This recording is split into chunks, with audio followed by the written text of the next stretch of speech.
பணக்காரர்கள் என்பவர்கள் யார் என்று பார்த்தால், நிறைய பணம் வச்சிருக்கிறவங்களா அப்படின்னு கேட்டா இல்ல. ஏன்னா, நாம பார்க்குற ஒரு பணக்காரரை விட இன்னொரு பணக்காரர் கொஞ்சம் பணம் அதிகமா இருக்கும். இப்படி நீங்க உலகம் முழுக்க எடுத்துக்கிட்டீங்கன்னா, ஒருவரை விட ஒருவர் அதிகமா பணம் வச்சுக்கிட்டே இருப்பாங்க. அப்ப யார தான் நான் பணக்காரன்னு முடிவு பண்றது அப்படின்னு நீங்க பார்த்தீங்கன்னா, ரொம்ப நீங்க குழம்பிக்க வேணாம். யாரெல்லாம் தன்னால் தனக்கு தேவையானவற்றை சரியாக செய்து கொள்ள முடிகிறதோ, தன் நினைத்தவற்றை தன்னால் நிறைவேற்றிக் கொள்ள முடிகிறதோ, அவங்க எல்லாருமே பணக்காரங்க தான். அப்படிதான் நம்ம பார்க்கணும். பணக்காரங்கன்னா யாருன்னா, பணம் வச்சுக்கிட்டு இருக்கிறதுனாலயே அவங்க நிறைய பொருள், நிறைய பணம் அப்படிலாம் வாங்கி அவங்க சாப்பிட்டுக்கலாம் அப்படிங்கிற மாதிரியான விஷயம்லாம் கிடையாது.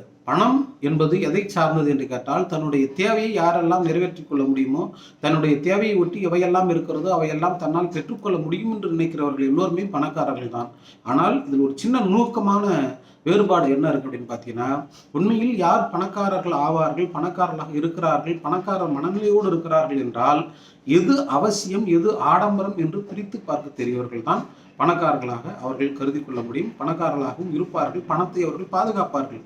காரணம் என்னவென்று சொன்னால், எது அவசியம் என்று தெரிந்து அதை செய்கிறவர்கள் தான் பணத்தை சேமிக்க முடியும்.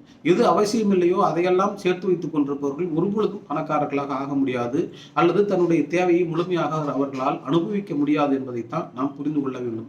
எனவே பணக்காரர்களாவது மிகப்பெரிய அளவில் பணம் சேர்ப்பது, பொருள் சேர்ப்பது என்பது அல்ல.